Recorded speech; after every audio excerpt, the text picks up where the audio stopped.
Welcome back to this new inspirational video. Today I wanted to go over a wonderful point shared by Wayne Dyer, and he said the following: with everything that has happened to you, you can either feel sorry for yourself or treat what has happened as a gift.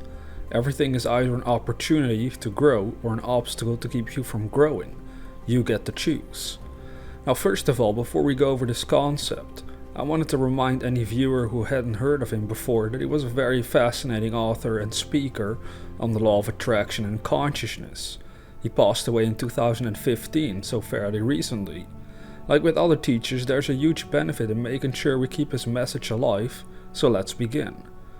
With all that has happened to me, I can either feel sorry or treat things as a gift. This is a very common concept spoken about when it comes down to forgiving the negatives in our lives. Bad stuff happens all the time. The good and the bad are part of the same polarity in life. They exist together, the yin and the yang. However, in this case, what's so important about a statement like this is that we really have to consider for ourselves whether we are holding grudges about people or events, because that state of mind can only lead us down a negative path. Ultimately, we don't forgive other people for their sake. We do it for our own, for it means that we are letting go of the negative charge behind the event itself. When I was younger at an early age, I lost my mother. The way it all came about was a very painful experience for me, one that could still potentially haunt me to this day, if I allow my mind to look at it from a negative angle. What happened to me in my late teens was that I regularly noticed almost a form of jealousy when I saw other people my age become successful and sharing that with their parents. For example, they could celebrate it with their mother, and I knew in my heart, well, I never get to do that, at least not physically, that is, and then I would feel bad about it. Not because I thought the other persons didn't deserve to be happy, but rather I was reminding myself of a painful experience in my life. This in reality kept me from properly acting on my own dream of inspiring other people in my own way, because my mind was covered in a mental fog of feeling sorry for myself.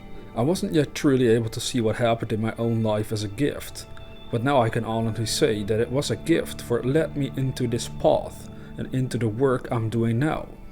For a while I thought making music or becoming a filmmaker and do that full time was my destiny, but ultimately I kept noticing a pattern in my world where people would admit that they always felt inspired in some way when talking with me about stuff.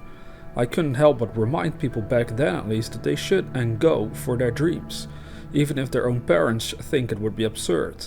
That is a very common pattern for young people, and it might infect their adult lives, where they are raised hearing that going for their dreams is a bad thing, since there's no security in that.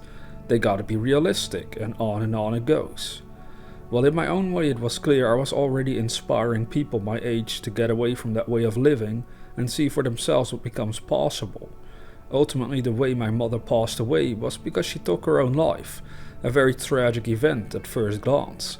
A person must be in enormous pain, spiritually speaking, but she would always tell me before she passed away that if she ever did, she would be like a guardian angel on my shoulder, and perhaps she really became one, in the sense that it only motivated me to find answers to life's most difficult questions. How can I really live a fulfilled life when we are constantly surrounded by such contradictions and chaos, not just in our individual lives but around the globe? It is indeed the question of the ages, for if we truly know the answer, we won't be stuck ever again, and we won't necessarily have to take our own lives anymore either. Of course, I'm well aware that there might be some severe psychological trauma and issues that is behind such an act that shouldn't be dismissed, and that's another reason why I don't specifically work with people suffering in this manner. I mostly share what I have discovered about life and consciousness and let people decide for themselves if this has any value for them and if they want to listen to more of it, which in this case you're doing through YouTube. So now let's get a little further into the quote, and Wayne said that everything is either an opportunity to grow or an obstacle to keep you from growing. Ours is the choice. This is essentially saying the same thing but in a slightly different way. In my case, I can only tell you that yes, had I felt sorry for myself over what tragic thing had occurred, I might have missed the point altogether. It gave me an opportunity to grow in a direction from a young age not many people even explore as adults. This was my advantage, and it is the same for you if you can but look closely at your own life. Do not be afraid to look at any negative events in your past and learn from them. Sometimes we are very uncomfortable doing this because it causes us to re-experience a form of pain, perhaps. For some reason, that fateful night in early 2008 when my mom had made her transition into non-physical reality, I instantly decided I was not going to let this event tear me down, no matter how hard the road may be, no matter how many tears may be flowing from my heart. I had to figure out how I could live a better life and then share my findings with anyone that is willing to listen. And here we are today, almost 13 years later, and I did exactly what I said I was going to do. Now, I won't deny the severity of the situation really made me decide in a very powerful and intentional way about what was going to happen in my life. With events less traumatizing and shocking perhaps, it is trickier for the simple fact it doesn't even really bother us that much to begin with. In those cases, I suggest not even bothering with it, since we are talking about the events of your life that were so painful and impactful perhaps in a negative way at first, that they can offer you guidance and inspiration on how you can do something absolutely wonderful with it for yourself and ultimately the world. We all share in our suffering, we all face losing loved ones, we all experience a broken heart, we all have health issues at times. The more you look at it, the more you can see a unity behind all of life, and the beauty comes in once we can become a beacon of light that shines the warmth of the universe on the problem so that it may flower into something precious. Let us make time for ourselves and embrace who we really are in person. We need a healthy amount of love and respect for ourselves so that we may guide ourselves out of the darkness. It comes down to that well-known fact that it's easier to help other people than it is to help ourselves. I'm sure if someone close to you went through something bad, you would want to be their support. But when something bad happens to ourselves, we might want to run away and hide, numb our minds from the event and not look at it while it slowly eats away at our spiritual well-being. This is essentially what I was able to observe in my own mother's life. She had a lot of unresolved issues with her past. She carried around a lot of pain until one day it became too much to carry.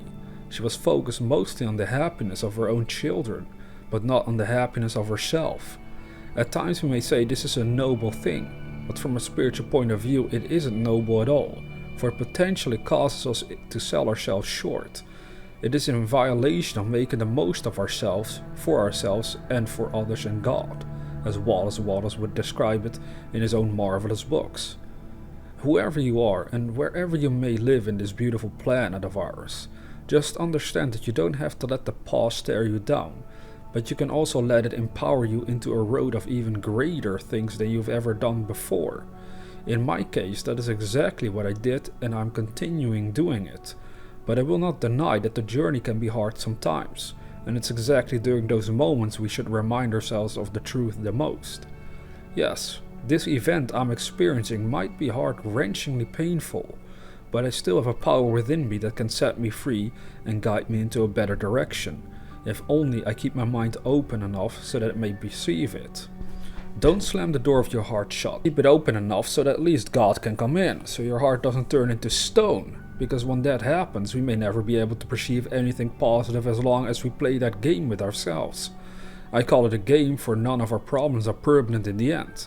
The pain might seem as if it will last forever, but that is not the truth. In fact, once you pass away, you will let go of many of the struggles you now face, for they became insignificant for this new phase of your eternal journey. While you are here, however, be sure to take what Wayne Dyer said to heart, so that you too may perceive how to use everything that has happened and will happen to you to your advantage. This shouldn't feel like a hard job or exhausting request. This should remind you that life can indeed be a wonderful journey, but only as long as our minds are open to perceive it from that angle. It is once we block our vision, we lose sight of the beauty that might be behind all the events of our lives. In my case, the loss of my mother catapulted me onto a road of studying consciousness and discovering such fascinating things about the nature of reality that I almost feel thankful for the event. But I won't ever deny the tragedy of the situation either. I would indeed hope most people don't have to take their own lives to end their suffering, and instead learn to overcome their suffering consciously while they are still here, for that surely can be beneficial for wherever else the journey will take us long after the body returns to dust. First, we learn to accept what has happened to us, no matter how hard that may be or how gruesome the event. We cannot change it. It has happened. We have no other option but to accept it.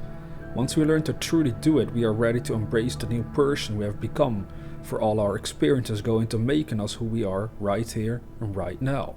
And if we want this moment to become a joyous experience, we have to learn to see the joy that lies beyond the dance of good and bad throughout the whole universe.